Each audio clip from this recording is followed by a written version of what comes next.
The Pixel 6 and Pixel 6 Pro represent a big leap forward for Google. These are not wannabe flagships. They're powerful Android phones with head-turning designs, an all-new Tensor chip, and cameras that can do things we've never seen before. The best part? At $599 for the Pixel 6 and $899 for the Pixel 6 Pro, the new Pixel phones undercut the iPhone 13 and Galaxy S21 on price, while still delivering top-notch performance. But we have a few issues. Here's the pros and cons in our Google Pixel 6 review. The Pixel 6 doesn't look like any other Pixel we've seen before, and that's mostly a good thing. Instead of an unsightly camera patch, there's a unified camera bar that goes across the top portion of the phone, and it looks neater than other flagships without wobbling on a table. This bar separates two color blocks on the Pixel 6 and Pixel 6 Pro, and there's 3 options for each model. I tested the Kinda Coral Pixel 6, which you can get in Stormy Black and Sorta Seafoam, and I tried the Stormy Black Pixel 6 Pro, which is also available in Cloudy White and Sorta Sunny. The Pixel 6 is a bit heavier and larger than the iPhone 13 and Galaxy S21, but I'm forgiving of that heft because you get a larger 6.4-inch display. What you won't find on the Pixel 6 is a fingerprint reader on the back. Instead, you get an in-display fingerprint sensor, which works fairly well. However, you need to hold your finger longer on this sensor than I'd like to get in.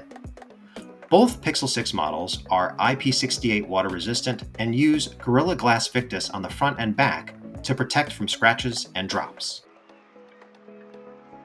The Pixel 6 offers a 6.4-inch display with a 90Hz refresh rate, while the Pixel 6 Pro kicks that up to 120Hz. And I did notice a difference between these two phones. Scrolling was smoother on the Pro and Chrome, as was switching between apps. The Pixel 6 Pro also kicks the resolution up to Quad HD, as opposed to Full HD on the regular Pixel.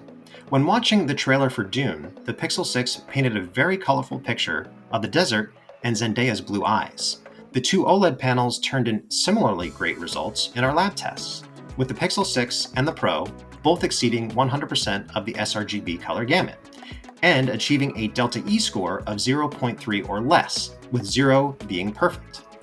And while these screens can reach over 840 nits with adaptive brightness turned on, the Pixel 6 Pro trails the iPhone 13 Pro's 1000 nits of max brightness. Google has upped the ante with the Pixel 6 by packing a new 50-megapixel sensor that captures up to 150% more light, and that's paired with a 12-megapixel ultra-wide lens. The Pixel 6 Pro adds a telephoto lens that does 4x optical zoom and 20x super res zoom. The digital zoom on the regular Pixel 6 maxes out at 7x. The Pixel 6 series has some pretty cool photo powers. This includes a new motion mode that lets you take action pan shots that blur out the background. And there's a slick long exposure mode that adds an artistic effect to moving objects. It looks pretty cool in this fountain shot. But my favorite feature is eraser mode, which you can use to Thanos snap photobombers and unwanted objects from your pics. It's not perfect, but it's an impressive tool. In terms of image quality, the Pixel 6 and Pixel 6 Pro more than hold their own against the iPhone 13. In this photo of a Halloween scene, the iPhone 13 wins for a more saturated sign in the foreground and a richer orange in the pumpkins. But the Pixel 6 Pro manages to capture more details in the shadow.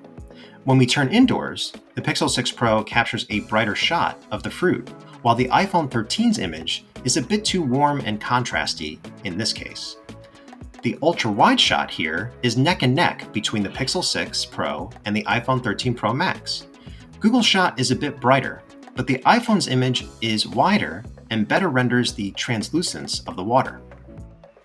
We give the nod to the Pixel 6 in this portrait, as its camera captures a sharper image of the subject's face, and the colors are a bit more realistic. The Pixel 6 also wins in this night mode photo. The leaves in the foreground, the pumpkins and mums are just brighter. The Pixel 6 Pro can't push as far as the Galaxy S21 Ultra's 100x space zoom, but at the same zoom level, it produces a clearer and brighter shot of this sign across a highway. Last but not least, the Pixel 6 and iPhone 13 take different approaches to selfies. The iPhone shot is warmer and brighter, though the colors are a bit off compared to the Pixel. The Pixel 6 marks the first time Google is ditching Qualcomm for its own silicon, and it offers smooth, real-world performance even though it trails other flagships on benchmarks. When playing the Injustice 2 fighting game, the Pixel 6 delivered responsive gameplay and crisp graphics, and the frame rate remained strong. On 3D Mark Wildlife, the Pixel 6 turned in higher scores than the Galaxy S21 Ultra, hitting 40 frames per second, compared to just 34, but the iPhone 13 Pro hit a higher 68 frames per second. The Pixel 6 Pro did trail the iPhone 13 and Galaxy S21 on Geekbench 5, but it turned in a faster time than Samsung on our video editing test in Adobe Premiere Rush. It finished in 48 seconds. The Samsung took 103, and the iPhone just 25 seconds. The Tensor chip inside the Pixel 6 is about much more than raw performance. It's designed to give the Pixel AI and machine learning powers other phones just can't touch. For example, when you're making a call to an 800 number, Google Assistant can tell you how long the wait is going to be based on historical patterns. And when the call starts, the Pixel 6 can transcribe the call and present options to you in close to real time. Plus, you can have Google Assistant hold the line for you.